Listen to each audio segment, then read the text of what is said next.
the best journey of my life.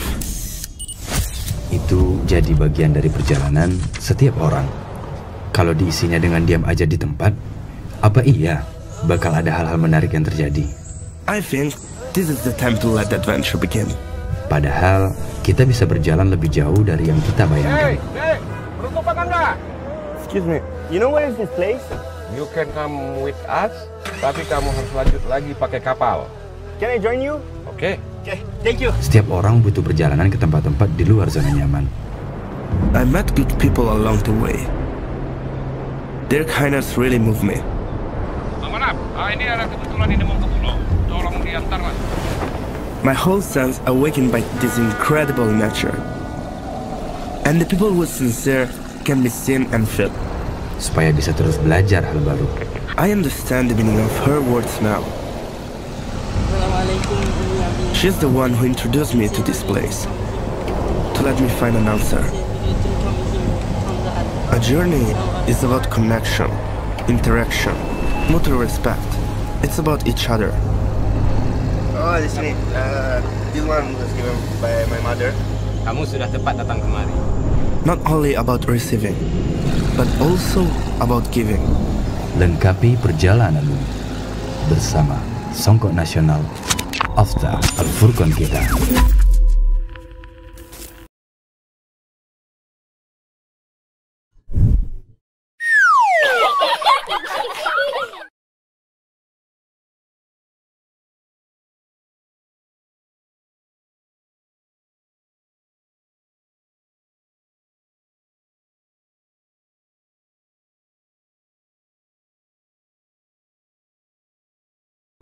Bismillahirrahmanirrahim. Assalamualaikum warahmatullahi wabarakatuh.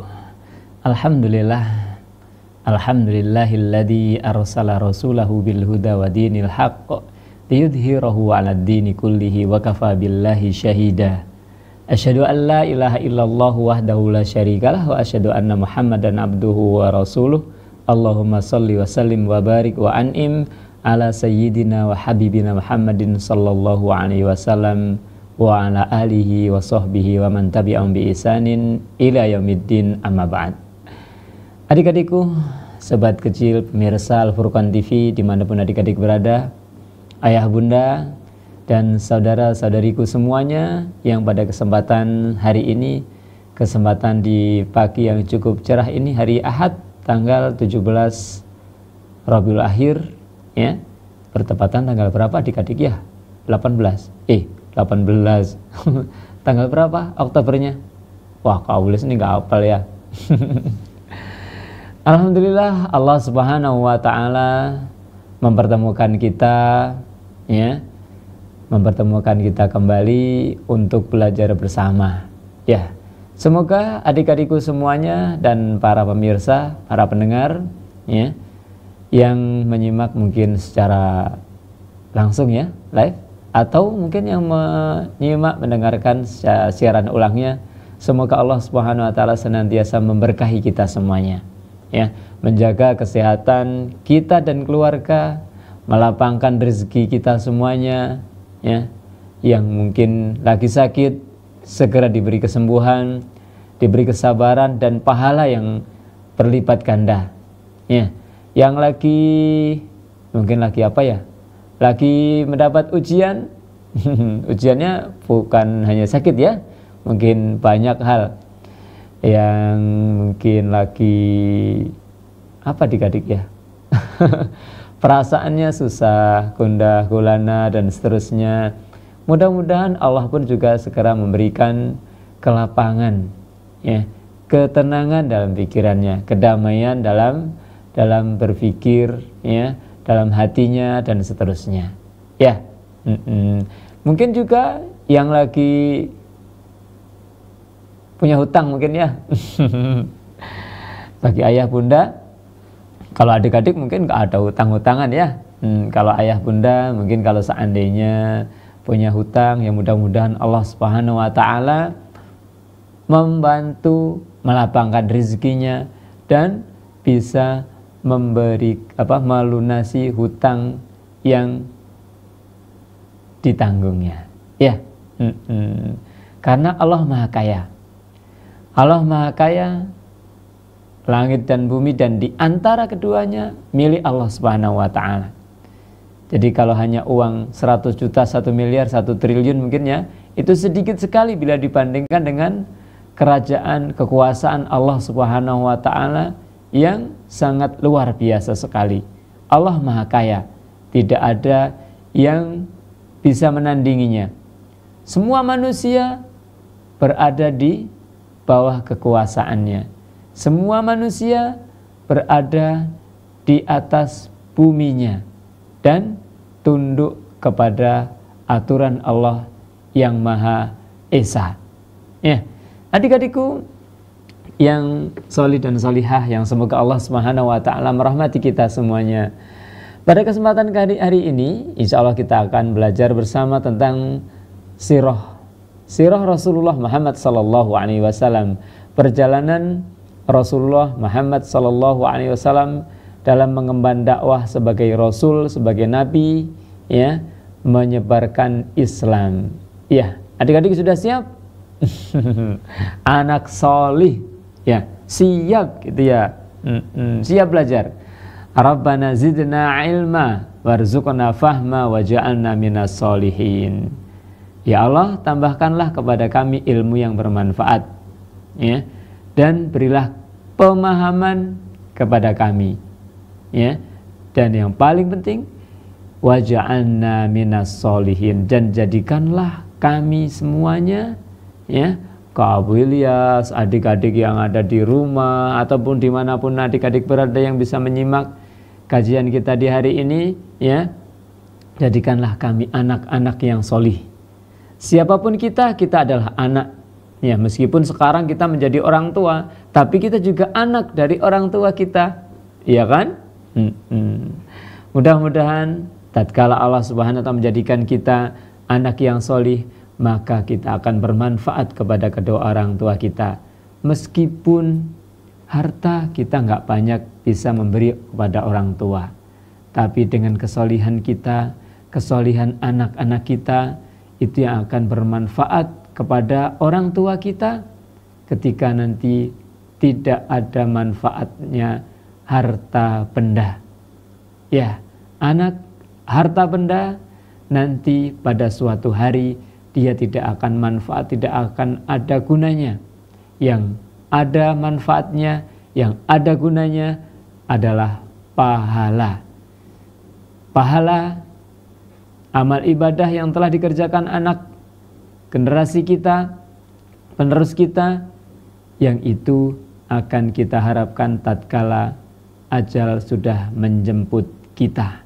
Kita memasuki alam akhirat, alam barzah, yaitu alam yang tidak ada amal, yang ada adalah hisab dan balasan apa yang sudah kita kerjakan di alam dunia.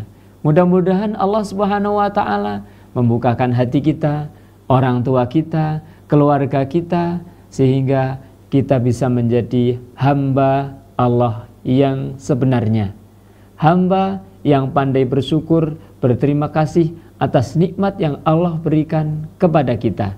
Sehingga tujuan kita nanti akan masuk ke dalam surga Allah Subhanahu wa ta'ala.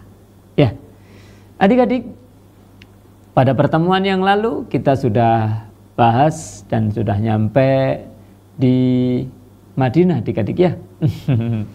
Rasulullah sudah nyampe di Madinah beserta para sahabatnya, berhasil mendirikan Masjid Nabawi, ya. Kemudian ini itu mempersaudarakan, itu permasalahan sosial yang pada saat itu sangat adik-adik ya, sangat penting dan harus segera diselesaikan. Para sahabat muhajirin, mereka tidak punya rumah, mereka tidak punya harta, mereka tidak punya pekerjaan, sementara mereka harus menafkahi keluarganya. Maka Rasulullah Muhammad SAW mempersaudarakan kaum muhajirin dan kaum ansor, dipersaudarakan, saling mewarisi, saling membagi harta, ini itu dan saling membantu. Pokoknya bukan seperti lagi mungkin kayak adik-adik ya, bukan seperti keluarga, bahkan lebih dari keluarga, lebih dari saudara kandung mungkin adik-adik, ya. pada awal-awalnya saling mewarisi. Akan tetapi tatkala sudah turun ayat waris, maka mereka sudah tidak boleh saling mewarisi, tapi saling membantu, saling mendukung, saling memberikan adik-adik solusi, jalan keluar itu tetap ada. Sehingga Rasulullah Muhammad SAW, para sahabat, ya, kaum muhajirin ansor yang tinggal di kota Madinah itu bisa tinggal dengan nyaman dan tentram, tidak seperti tatkala mereka tinggal di kota Makkah. Nah, adik-adik, tatkala Rasulullah dan para sahabat sudah pindah ke kota Madinah, itu bukan berarti gangguan orang-orang Quraisy berhenti. Ya. Ternyata orang-orang kafir Quraisy itu terus berusaha untuk mengganggu dan menghalangi Rasulullah Muhammad SAW beserta para sahabatnya. Ya. Makanya mereka mengadakan persekutuan, adik-adik ya. Nah, persekutuan kaum musyrikin Quraisy dengan orang-orang Madinah, yang dari kejadian-kejadian itu mereka semakin menjadi penggangguannya ya, maka nanti akan izin perang akan turun ya. Insya Allah nanti akan kita pelajari, yaitu diizinkan berperang. Perang sudah mulai diizinkan ya. Nah, adik-adikku yang solih dan solihah, yang semoga Allah Subhanahu wa Ta'ala senantiasa merahmati kita semuanya. Setelah Rasulullah dan para sahabat tinggal di kota Madinah, ya, kaum musyrikin kafir Quraisy itu mereka mengadakan persekongkolan. Adik-adik ngerti nggak persekongkolan? Persekongkolan itu mungkin ya diartikan kerjasama lah, begitu ya. Mengadakan kerjasama bagaimana mereka orang-orang Quraisy yang tinggal di Mekah itu tujuan mereka bisa tetap tercapai ya, meskipun jauh. Caranya bagaimana? Bekerja sama dengan orang-orang Madinah. Ya, karena ketika Rasulullah datang itu di Madinah ada 3 kelompok adik-adik. Ayo siapa yang ingat? Ada 3 kelompok. Kelompok apa kemarin? Iya, 1 orang yang beriman, kaum muslimin yang terdiri dari muhajirin dan ansor. Yang kedua, orang-orang musyrikin. Orang-orang musyrikin itu orang-orang Madinah yang mereka belum beragama Islam. Ya sudah dengar sih Islam, tapi mereka belum masuk ke dalam agama Islam. Karena tatkala Rasulullah sudah datang, itu semua penduduk Madinah sudah mendengar tentang Islam, tapi belum semuanya masuk Islam. Ya, itu yang kedua. Yang ketiga, orang-orang Yahudi. Ya, orang-orang Yahudi. Loh, kenapa orang Yahudi kok bisa tinggal di Madinah? Adik-adik, pada beberapa pertemuan yang lalu Kak Abdul sudah sampaikan, orang-orang Yahudi itu sedang menunggu Nabi akhir zaman. Karena di dalam kitab mereka disebutkan bahwasanya nanti Nabi akhir zaman akan muncul di daerah yang banyak pohon kurmanya. Ya. Sehingga mereka mencari tempat di mana banyak pohon kurmanya. Ada yang di Khaybar, ada yang di Madinah, ada yang di mana-mana dan seterusnya lah itu. Ada orang-orang Yahudi. Nah, ternyata orang-orang kafir Quraisy itu menggunakan orang-orang musyrikin dan orang-orang Yahudi ini sebagai temannya, sebagai serikatnya, sebagai sekutu. Bolone. Nah, kalau orang Jawa gitu mungkin adik-adik ya. Ayo, orang-orang musyrikin Madinah, orang-orang Yahudi, tuh ada orang-orang muslimin datang dari Mekah ke Madinah bersama pimpinannya. Mereka tidak mau begini-begini dan seterusnya. Bagaimana caranya mereka dihasut supaya seia sekata? dengan orang-orang kafir Quraisy Mekah. Tatkala mereka sudah seia sekata, mereka mungkin juga kirim surat apa dan seterusnya, ya. Mereka ingin mencelakai Rasulullah dan para sahabatnya, ya. Berupaya pokoknya bagaimana caranya mereka bisa mereka bisa mungkin tujuan akhirnya hilang dari kota Madinah. Bukan hanya menghalangi mereka beribadah, ya. Bagaimana caranya mereka bisa hilang dari kota Madinah, habis semuanya mungkin gitu ya. Nah, akan tetapi adik-adik, tatkala mereka kirim surat, ya, Rasulullah pun juga mungkin mengetahui, ya, entah itu dari para sahabat yang menjadi mata-mata atau diberi wahyu oleh Allah Subhanahu wa taala. Ya. Akhirnya diketahuilah, mungkin mereka kirim surat sehingga Rasulullah akhirnya mendatangi mereka langsung. Ada tokoh sentral, ada tokoh utama kota Madinah yang masih belum masuk Islam. Siapakah dia? Abdullah bin Ubay bin Salul, adik-adik. Abdullah bin Ubay bin Salul. Siapakah dia? Adik-adik sudah tahu? Kenal sama dia? Hah? Abdullah bin Ubay bin Salul itu adalah salah satu tokoh pembesar Madinah, adik-adik. Pembesar Madinah bisa dikatakan kandidat raja. Kok kandidat, adik-adik? Calon raja. Calon raja di kota Madinah. Kenapa? Karena orang-orang Aus, orang-orang Khazraj itu dulu berperang, Masya Allah, lama sekali. Bahkan perang Bu'as itu mungkin sampai berapa puluhan tahun mungkin ya. Mereka nggak pernah damai. Sehingga Abdullah bin Ubay bin Salul ini bisa mendamaikan keduanya. Mereka orang-orang Aus ridho dengan Abdullah bin Ubay bin Salul. Orang-orang Khazraj pun juga demikian, senang dengan Abdullah bin Ubay bin Salul. Akhirnya mereka sepakat damai dan ingin menjadikan Abdullah bin Ubay bin Salul sebagai seorang raja di kota Madinah. Tapi tatkala Rasulullah Muhammad SAW datang ke kota Madinah beserta para sahabatnya, ternyata keinginan mereka orang-orang Aus dan Khazraj menjadikan Abdullah bin Ubay bin Salul menjadi raja itu tidak jadi. Ya, itu mungkin di antara benih, ya, penyebab utama kenapa Abdullah bin Ubay bin Salul tidak segera masuk ke dalam Islam. Kenapa Abdullah bin Ubay bin Salul kok muncul rasa apa, adik-adik? Mungkin dendam, dengki. Waduh, gara-gara ini Muhammad datang, aku nggak jadi raja sekarang. Awas nanti, aku akan berusaha melenyapkan dia dan para sahabatnya.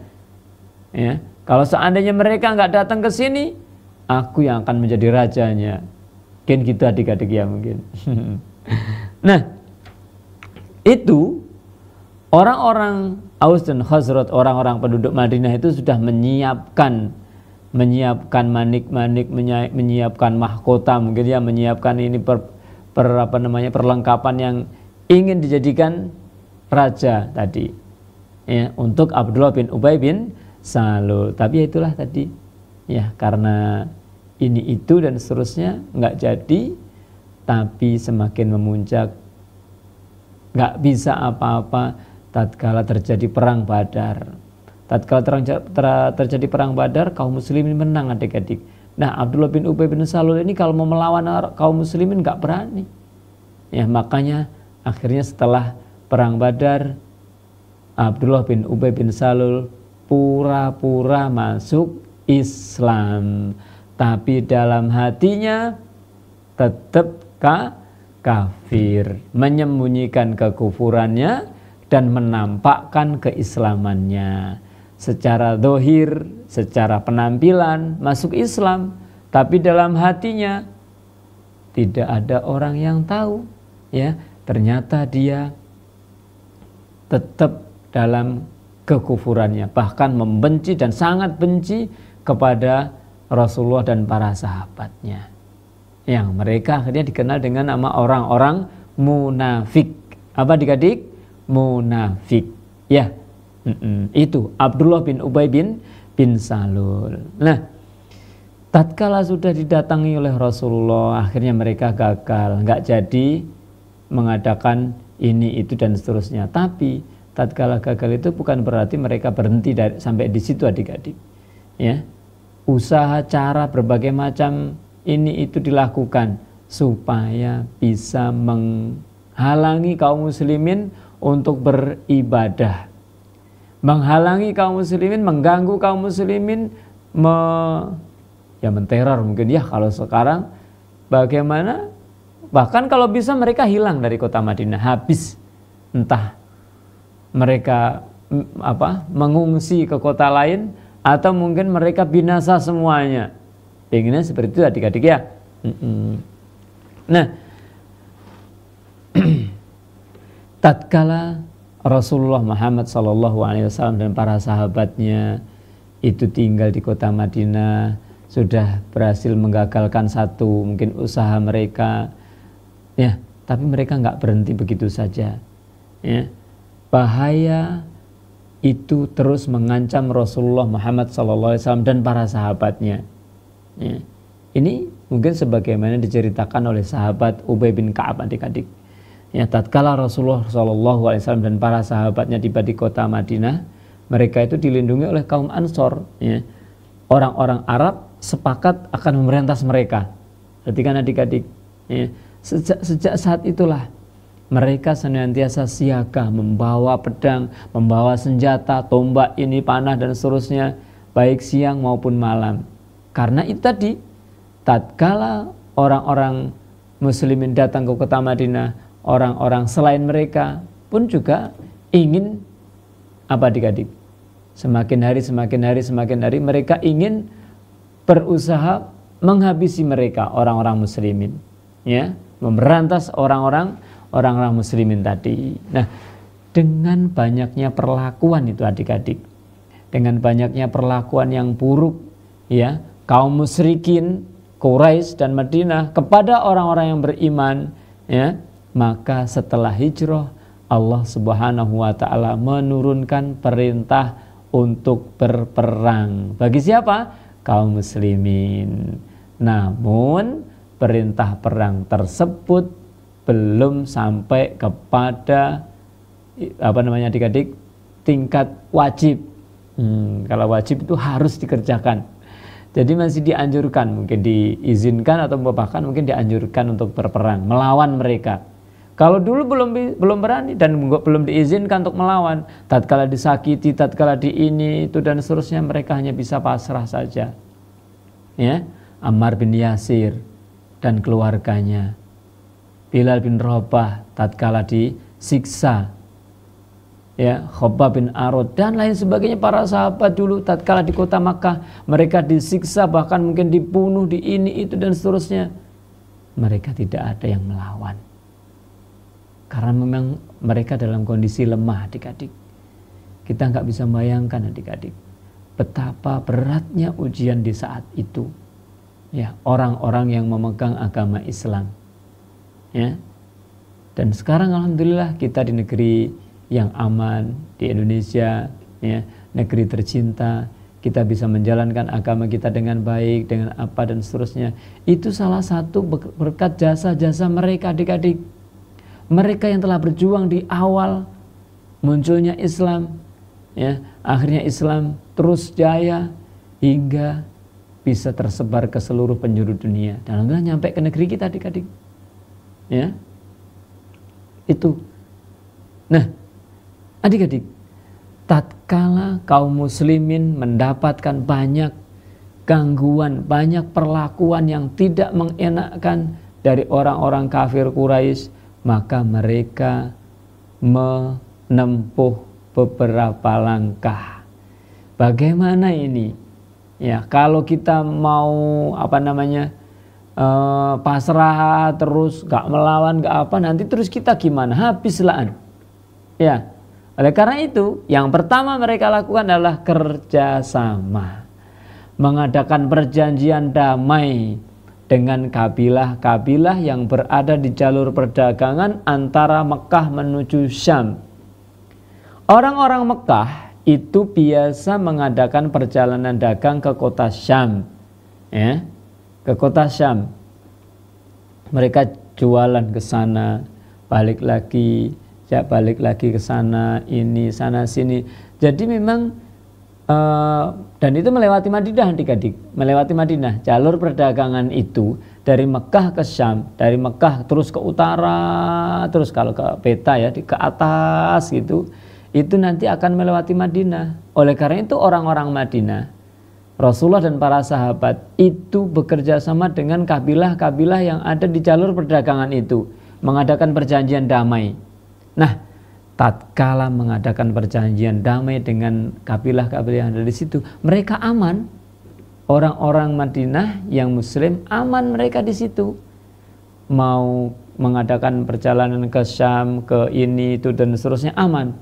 Sekarang ganti yang mulai terancam adalah orang-orang Makkah yang tatkala mereka mau mengadakan perjalanan ke Syam, mau tidak mau harus melewati Madinah dan kabilah-kabilah, daerah-daerah yang sudah mengadakan perjanjian damai dengan orang-orang Madinah, Rasulullah dan para sahabatnya.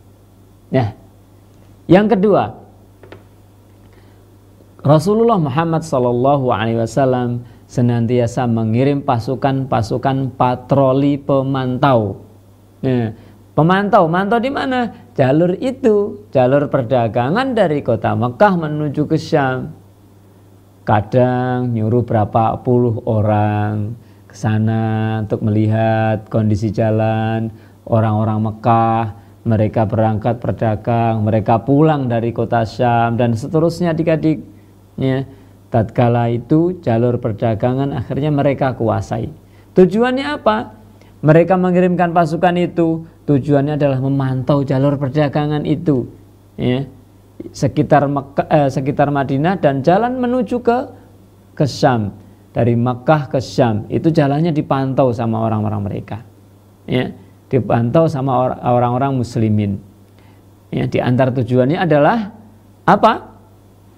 Mereka biar terkesan, ternyata orang-orang Muslimin itu tidak lemah seperti dulu. Mereka berkelompok, kadang 30 orang, 50 atau 60. Mereka menyisir pantai di situ, pantai, jalur perdagangan itu. Wah, mereka sekarang berani. Nah, itu bisa dikatakan apa adik-adik ya? Kalau bahasa tentaranya show of force gitu ya. Tunjuk kekuatan. Nah, gitu. Harus tunjukkan kekuatannya. Nggak lemah seperti dulu lagi karena sudah mulai diizinkan berperang. Ya, seperti itu. Hal ini sekaligus sebagai peringatan bagi orang-orang kafir Quraisy. Tatkala mereka melewati jalan itu, jalur itu, berarti kita nggak boleh sembarangan ini. Mereka sudah mulai kekuatan, mempunyai kekuatan. Kita nggak bisa semena-mena untuk melakukan kekejaman kepada mereka. Nah, harapannya mereka tidak lagi melakukan tindakan itu adik-adik. Ya, karena sudah tahu orang Muslimin yang ada di Madinah sekarang kuat, punya kekuatan. Ini kita nggak gampang-gampangan menteror mereka, mengganggu mereka. Harus pikir dulu, pikir panjang dulu ya kalau mengganggu. Nanti kalau dilawan kalah, waduh, bisa bahaya. Nah, itu adik-adik. Selain itu, selain untuk keamanan dan menguasai daerah situ, kaum muslimin juga ingin menyebarkan Islam di kabilah-kabilah tersebut sepanjang jalur perdagangan dari Mekah menuju ke Syam. Kalau di Mekah dimusuhi, nggak bisa menyampaikan dakwah, menyampaikan ajaran Islam. Barangkali di daerah-daerah lain, jalur sepanjang Mekah ke Syam itu bisa diterima. Kalau diterima dan mereka semuanya jalur itu masuk ke dalam Islam, sudah habis orang-orang kafir Quraisy adik-adik. Ya, mereka mau lewat mana? Nggak ada jalur lain lagi melalui kecuali situ. Ya, Nah itulah nanti kita akan sebutkan beberapa contoh-contoh pengiriman patroli-patroli yang diutus oleh Rasulullah Muhammad SAW. Nah, untuk mewujudkan dua langkah tadi adik-adik, Rasulullah Muhammad SAW mengirimkan beberapa pasukan untuk patroli di jalur perdagangan antara Mekah dengan Syam, ya, dan sekitar Madinah. Nah, pengiriman pasukan itu banyak mungkin bisa dikatakan sampai sekitar 8 adik-adik ya, 8 pasukan ya pada waktu dan tempat yang berbeda-beda ya. Di antaranya satu adik-adik, pasukan Saiful Bahar, namanya pasukan Saiful Bahar. Pasukan ini dikirim pada bulan Ramadan adik-adik, tahun 1 Hijriah ya. Ramadan 1 Hijriah itu 1 tahun sebelum terjadi perang Badar nantinya ya. Jadi datang Rabiul Awal di kota Madinah ya. Rabiul Awal, Rabiul Akhir, Jumadal Ula, Jumadal Tsani, Rajab, Sya'ban, Ramadan.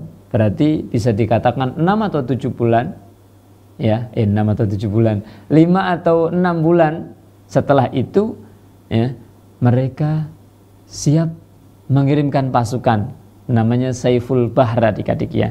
Rasulullah menyerahkan komando kepada Hamzah bin Abdul Muthalib ya. Hamzah bin Abdul Muthalib. Mereka terdiri dari 30 orang adik-adik, 30 orang muhajirin.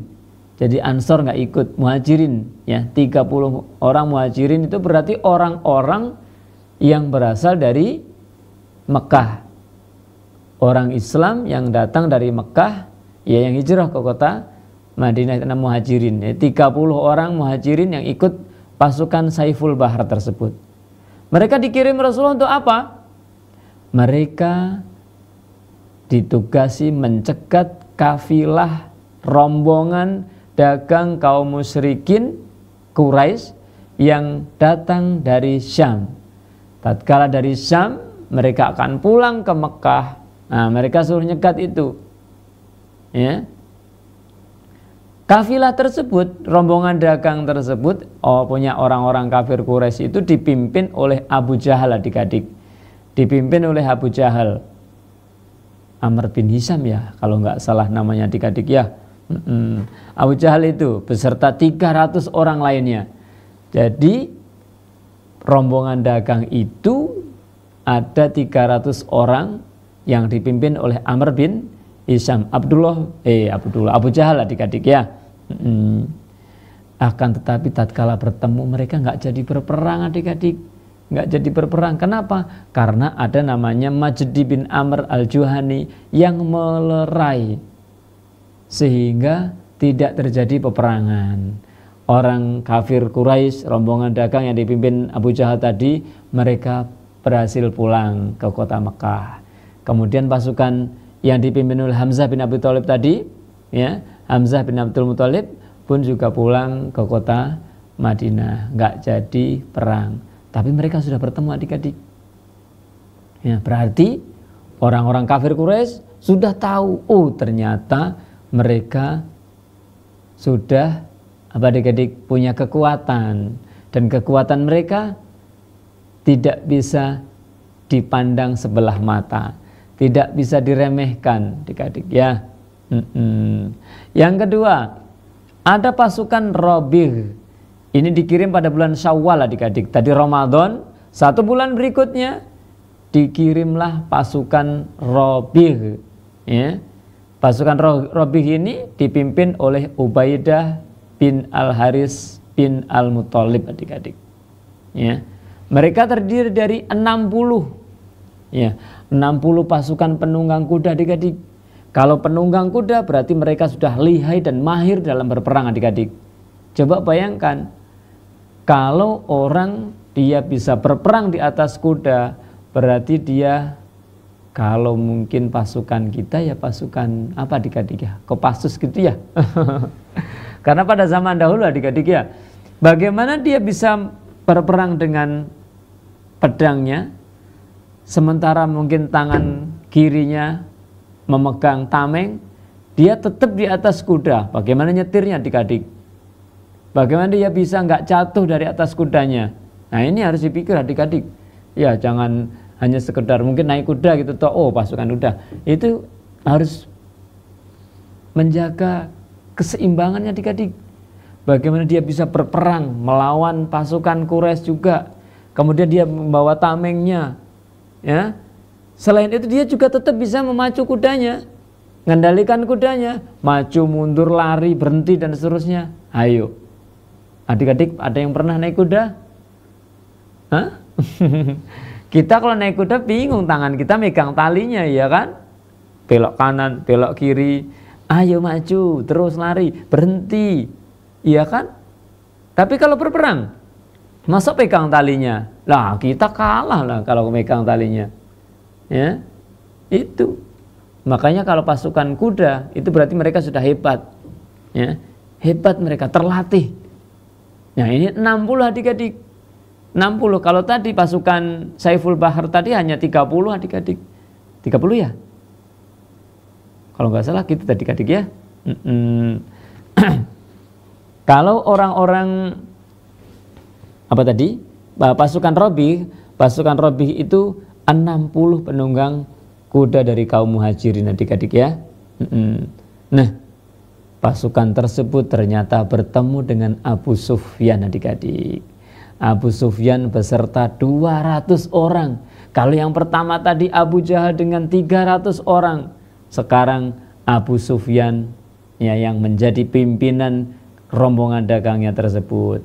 Tapi kedua belah pihak tersebut ya, tidak terjadi peperangan. Meskipun kedua belah pihak sudah saling panah-panahan. Sudah manah ke sana, manah ke sini, balas-balasan, tapi nggak terjadi peperangan. Habis itu pergi semuanya. Ya, kalau pertama tadi nggak jadi perang karena dilerai. Ini sudah lempar-lemparan panah adik-adik. Ya, sudah lempar-lemparan panah. Berarti sudah mulai sedikit naik levelnya. Iya adik-adik. Nah, pada peristiwa pengiriman pasukan Robih ini, ada 2 orang pasukan Mekah yang bergabung dengan kaum muslimin adik-adik. Ya. Keduanya adalah Miqdad bin Amr, ya, sama Utbah bin Ghazwan.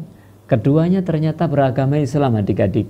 Mereka ikut rombongan dagang, ya, ikut ke situ. Ternyata tujuan mereka ikut rombongan dagang itu agar bisa keluar dari kota Mekah, ikut rombongan itu dan nanti nyempal, ngerti nyempal adik-adik?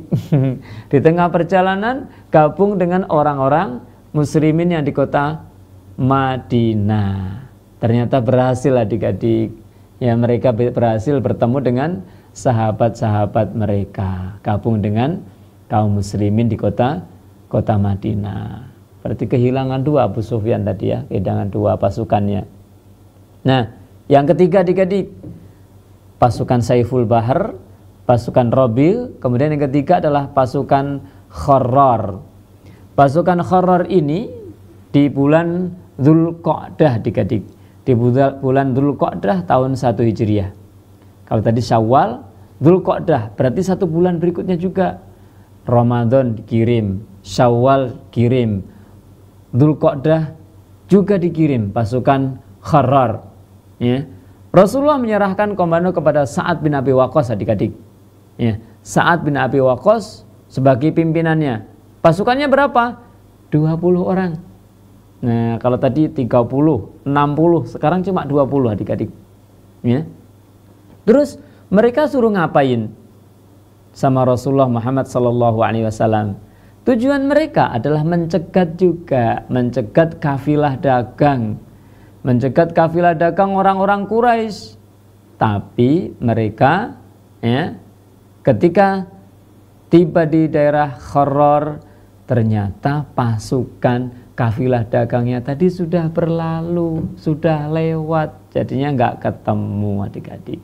Ya, Kabulias dari tadi Saiful Bahar, pasukan Robih, Kharrar, kok semuanya ingin mencegat kafilah dagang ya? Berarti orang-orang Muslim itu jahat lah. pengen ngerampok hartanya orang-orang kafir Quraisy. Nah, adik-adikku yang solih dan solihah, mandangnya jangan seperti itu adik-adik. Kenapa mereka melakukan seperti itu? Karena sebenarnya mereka itu ingin merebut harta mereka kembali.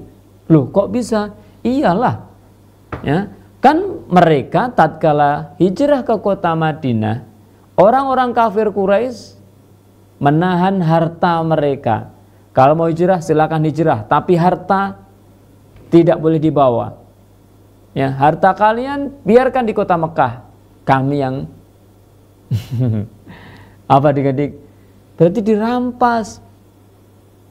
Harta kaum muslimin itu dirampas di kota Madinah, di kota Mekah.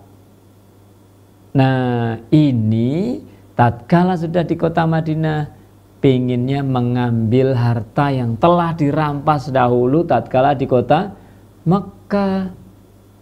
Ya, ceritanya begitu, bukan berarti kaum muslimin itu jahat, ganggu orang-orang yang berdagang di situ, enggak adik-adik. Ya.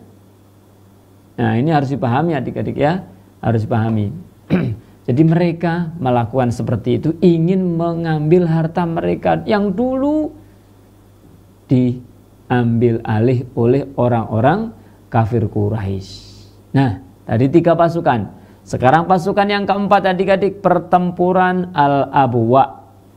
Ya, pertempuran ini terjadi di bulan Safar adik-adik. Dzulqa'dah, Dzulhijjah, Muharram, Safar. Berarti 3 bulan berikutnya. Dzulhijjah Rasulullah tidak mengirim pasukan. Muharram juga enggak. Karena Dzulhijjah, Muharram enggak. Kemudian baru di bulan Safar adik-adik. Di bulan Safar tahun kedua Hijriah berarti adik-adik. Rasulullah sendiri yang bertindak sebagai pimpinan pasukannya. Kalau 3 pertama tadi pasukan Saiful Bahr, Rabi dan Kharrar, Rasulullah enggak ikut, hanya mengutus salah satu sahabat sebagai pimpinannya. Ya. Tapi tatkala pertempuran Abwa ini, Al-Abwa, Rasulullah sendiri yang bertindak sebagai panglimanya. Rasulullah mengangkat Sa'ad bin Ubadah sebagai pengganti beliau di kota Madinah. Tatkala Rasulullah keluar dari kota Madinah, Madinah kan gak ada pimpinannya berarti, maka diserahkan kepada Sa'ad bin Ubadah. Ini juga pelajaran bagi kita adik-adik. Tatkala kita misalnya mau mengadakan perjalanan atau mengadakan safar atau apa dan seterusnya, yang kita tinggal kita harus pasrahi. Nanti ditunjuk ke siapa. Misalnya kita seorang pemimpin, tatkala kita pergi, oh nanti tatkala aku pergi ini sebagai pimpinannya, kalau ada apa-apa bisa tanya ke sini, ini yang memutuskan dan seterusnya. Kita sebagai orang tua, tatkala kita pergi, ya, misalnya ditinggal umroh, tanggal haji dan seterusnya, di rumah ada mungkin paman atau mungkin siapa dan seterusnya, ya, seperti itu. Tapi kalau zaman sekarang mungkin nggak terlalu sulit adik-adik ya, karena ada mungkin HP, bisa hubungi, bisa telepon, bisa video call dan seterusnya. Kalau zaman dulu, kalau mau ada apa-apa nggak bisa, harus ada keputusan sekarang, ya, seperti itu. Makanya Rasulullah SAW mengangkat Sa'ad bin Ubadah sebagai penguasa di kota Madinah, menggantikan posisi Rasulullah Muhammad Sallallahu Alaihi Wasallam. Nah, kemudian adik-adik, beliau berangkat bersama 70 pasukan. Nah, ini adik-adik banyak ini. Tadi 30, 60, 20, sekarang 70. Bayangkan, 70 pasukan adik-adik dari kaum muhajirin. Tujuan mereka apa? Juga sama, mencegat kafilah dagang milik orang-orang Quraisy. Ya, ketika sampai di daerah Waddan, ya, di daerah Waddan, mereka tidak mendapatkan sasarannya yang diinginkan. Ya. Ini adalah pasukan pertama yang dipimpin oleh Rasulullah Muhammad SAW. Jadi nggak jadi perang adik-adik ya. Meskipun tadi judulnya pertempuran apa tadi adik Al-Abwa. Ya, karena inginnya perang, tapi ternyata nggak jadi perang. Ya, itu. Kemudian adik-adik, bulan Safar, Rabiul Awal. Bulan Rabiul Awal ini beliau juga mengutus pasukan lagi. Enggak mengutus sih, Rasulullah pergi sendiri adik-adik. Pertempuran Buat namanya. Ya, pertempuran Buat. Pertempuran itu terjadi pada bulan Rabiul Awal tahun 2 Hijriah. Pada pertempuran ini Rasulullah Muhammad SAW pergi bersama para sahabatnya sejumlah 200 orang adik-adik. Bayangkan, berarti peningkatannya semakin banyak. Ya, dari 70 tadi menjadi 200 orang sahabat. Nah, tujuannya apa? Untuk mencegah kafilah dagang orang Quraisy yang dipimpin Umayyah bin Khalaf adik-adik. Umayyah bin Khalaf itu membawa 100 orang Quraisy. Pasukan pengamannya 100 orang. Dan bayangkan adik-adik, 2.500 onta. Kalau 2.500 onta terus membawa barang dagangan, kira-kira sedikit apa banyak? Lah ontanya saja 2.500. Bayangkan adik-adik, banyaknya seperti apa? 2.500 ekor onta. Kemudian masing-masing onta itu membawa barang dagangan, membawa harta. Banyak sekali. Ya. Ketika Rasulullah sampai di daerah Buat, beliau tidak mendapatkan sasaran yang diinginkan. Ya. Akhirnya nggak jadi. Itu adik-adik ya, bulan Rabiul Awal. Kemudian Rasulullah SAW ya mengadakan lagi pertempuran Safwan.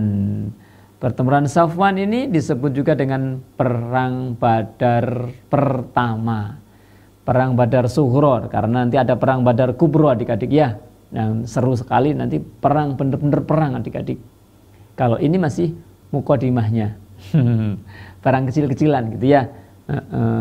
Penyebab terjadinya perang ini adalah tindakan buruk yang dilakukan oleh Qurs bin Jabir al-Fihri dan kawan-kawannya mengganggu keamanan kota Madinah. Ia melakukan penyerangan adik-adik terhadap para peternak di kota Madinah dan merampas hewan ternak mereka. Akibatnya Rasulullah Muhammad SAW keluar menghadang mereka beserta 200 sahabat. Namun setelah sampai di Safwan, di Wadi Safwan, ya, tempat yang itu sebelum daerah Badar adik-adik, Rasulullah tidak berhasil menemukan mereka. Mereka sudah kabur duluan beserta rampasan perangnya. Sudah membunuh berapa tadi? Ya, membunuh para peternaknya, hewan ternaknya dibawa. Ini berarti merampok, mencuri mereka orang-orang Quraisy tadi, orang kafir Quraisy tadi.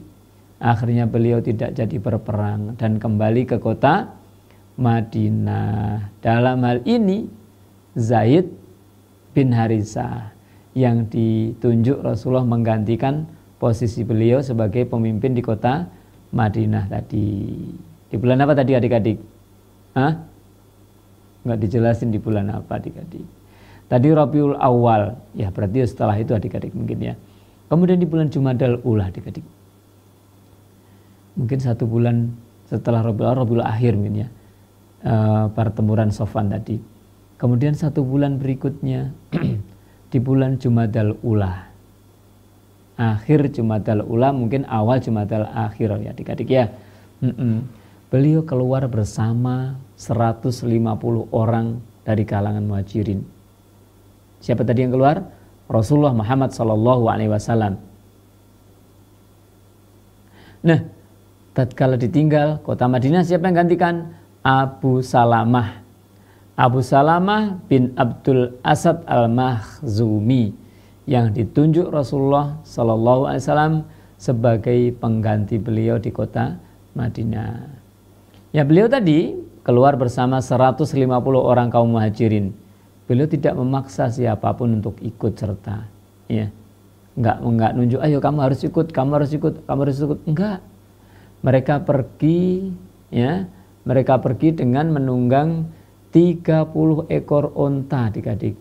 Pasukannya 150, tapi yang pergi kendaraannya hanya 30 ekor onta. Terus gimana naiknya? Masa satu onta dinaikin 5 orang? 150 adik-adik, 30 onta. Enggak adik-adik, ya ontanya enggak kuat. Gantian naiknya. Satu naik, yang lainnya jalan kaki. Masuk naik sepeda. Ya enggak, belum ada sepeda dulu adik-adik ya. Artinya ya onta. Kalau enggak naik onta ya jalan ya, meskipun jauh. Ya bayangkan adik-adik, dari kota Mekah ke Madinah saja jalan kaki pada zaman dulu. Panasnya Masya Allah ya. Kalau mungkin orang-orang sekarang suruh jalan dari Mekah ke Madinah ya mungkin nggak kuat adik-adik ya. Ya kuatlah mungkin kalau orang yang diberi fisik yang kuat adik-adik ya. Buktinya aja ada yang dari luar negeri ya, bukan dari Arab Saudi adik-adik, dari luar negeri itu jalan kaki ingin menunaikan ibadah haji. Mungkin setahun baru nyampe ya.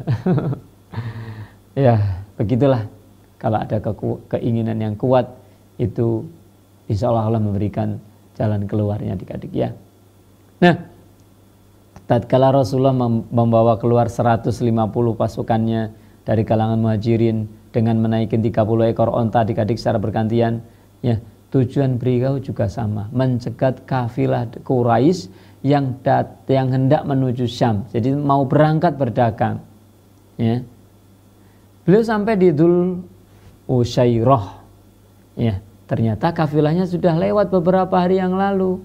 Kafilah inilah yang nantinya akan dicegat Rasulullah kembali dari Syam ya, sehingga memicu terjadinya perang Badar Kubra adik-adik ya. Pada Jumadal Akhir mereka pergi ke Syam. Nah pulangnya nanti itu yang akan dicegat ya. Berarti adik-adik itu sering terjadi pengiriman kafilah dagang, rombongan dagang dari Mekah ke Mekah ke menuju ke Syam, pulang lagi ke Mekah, bolak-balik itu sering berarti adik-adik ya. Tadi hampir tiap bulan Rasulullah mengadakan patroli tadi untuk mencegat mereka. Kadang sudah lewat, kadang ya nggak berhasil, ini itu dan seterusnya ya. Bahkan ini adik-adik di bulan Rajab ya, bulan Rajab 2 Hijriah, Rasulullah menyerahkan komando kepada Abdullah bin Jahsh untuk mencegat kafilah dagang Quraisy yang akan menuju ke Syam. Nah bulan Rajab pun juga mereka ada kafilah dagang lagi yang menuju ke Syam ya. Berarti bukan satu rombongan saja, banyak. Ada rombongan ini nanti dipimpin ini, kapan lagi berangkat lagi dan seterusnya. Jalan kaki adik-adik, jalan kaki. Bawa pasukan tadi ya, onta, kadangnya kuda dan seterusnya. Ya, itu. Mereka melakukan perjalanan hingga berhenti di lembah Nakhlah. Makanya disebut dengan pasukan Nakhlah. Kemudian lewatlah pasukan kafilah Quraisy membawa aneka perniagaan yang banyak sekali. Ya, ketika itu mereka berada di penghujung bulan haram, bulan Rajab adik-adik. Padahal ada larangan untuk berperang di bulan tersebut. Ya, jika mereka memerangi kafilah tersebut, maka berarti mereka menodai kesucian bulan haram, bulan Rajab. Namun tatkala dia kok dibiarkan saja, ya mereka nggak mendapatkan apa-apa. Kemudian mereka bersepakat untuk memerangi kafilah tersebut sebelum mereka memasuki tanah haram. Ya. Akhirnya orang-orang Quraisy ada yang tewas satu.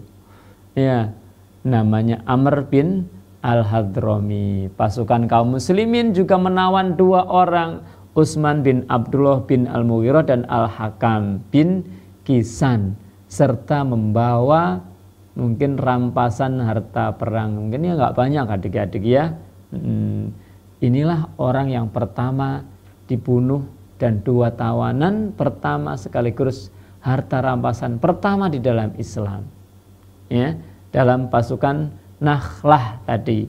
Kenapa disebut nakhlah? Nakhlah karena pohon kurma. Ya. Itu tadi.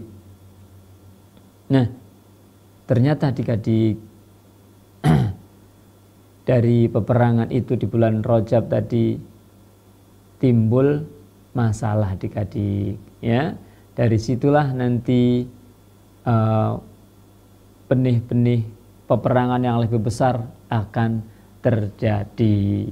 Setelah peristiwa Nakhlah tadi, kafilah dagang, ya, penyerangan kafilah dagang di Nakhlah, kekhawatiran kaum Quraisy menjadi nyata. Semakin khawatir dan semakin khawatir, ternyata orang-orang Madinah kekuatannya semakin hebat, semakin kuat.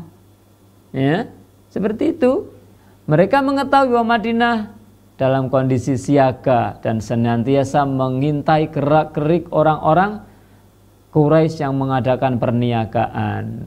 Ya, akhirnya kaum Quraisy merasa perniagaan mereka selalu terancam.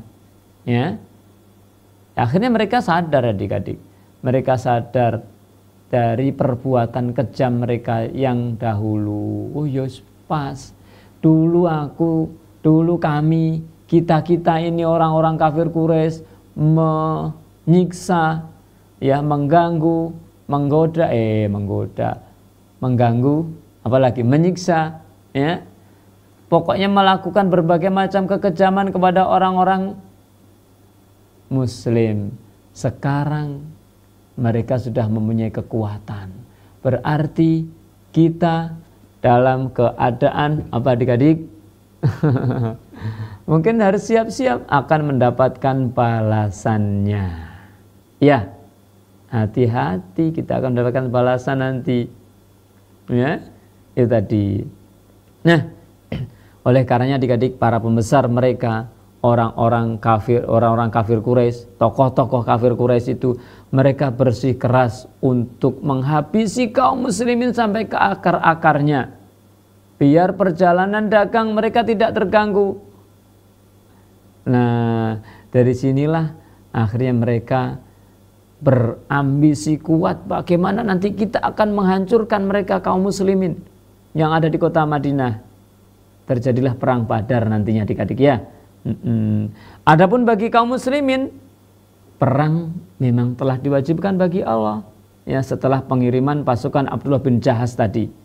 Abdullah bin Jahaz pasukan Nakhlah tadi, ya. Kalau sebelum itu hanya diizinkan saja, mungkin belum sampai wajib perangnya. Habis peperangan Nakhlah itu diwajibkan adik-adik, ya. Allah telah mewajibkan bagi mereka untuk berperang. Tepatnya pada bulan Sya'ban adik-adik. Pada bulan Sya'ban tahun 2 Hijriah, ya.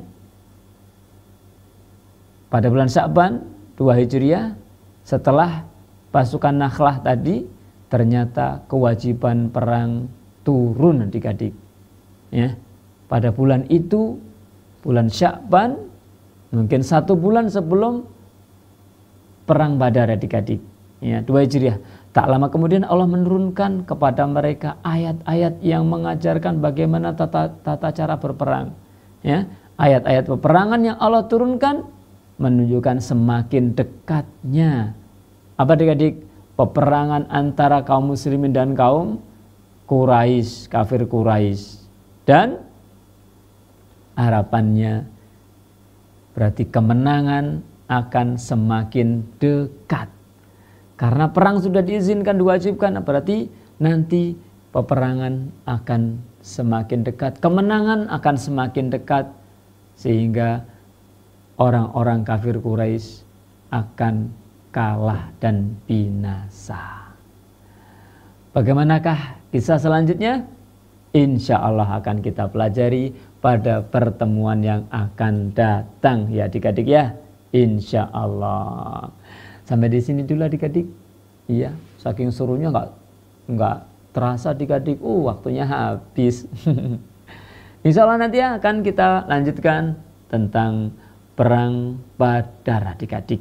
Ya, setelah diwajibkan perintah perang pada bulan Sya'ban, Ramadan terjadi perang Badar. Ya. Dan di bulan Ramadan, bayangkan adik-adik, mereka juga berpuasa kalau nggak salah adik-adik. Ya, berperang, panas, puasa lagi. Gimana coba bayangkan? Nah, lebih jelasnya insya Allah nanti akan kita pelajari pada pertemuan yang akan datang insya Allah ta'ala. Kita akhiri adik-adik ya, karena harus berpisah juga. Waktunya habis, ada kegiatan yang lainnya yang harus kita kerjakan. Mudah-mudahan Allah Subhanahu wa taala menambahkan semangat kita sebagai penerus generasi-generasi yang terdahulu. Bapak guru kita, bapak ibu guru kita, ya, ayah bunda kita nanti akan meninggal dunia, sehingga kita akan menjadi penerus mereka semuanya. Ya. Siap menjadi penerus yang hebat, yang tangguh? Hah? Mudah-mudahan semoga Allah Subhanahu wa taala menjadikan kita menjadi generasi yang lebih baik lagi, lebih siap di kemudian hari. Ya, amin Allahumma amin. Subhanakallahumma wa bihamdika asyhadu an la ilaha illa anta astaghfiruka wa atubu ilaik. Assalamualaikum warahmatullahi wabarakatuh. Al Furqan TV, saluran pendidikan, dakwah dan inspirasi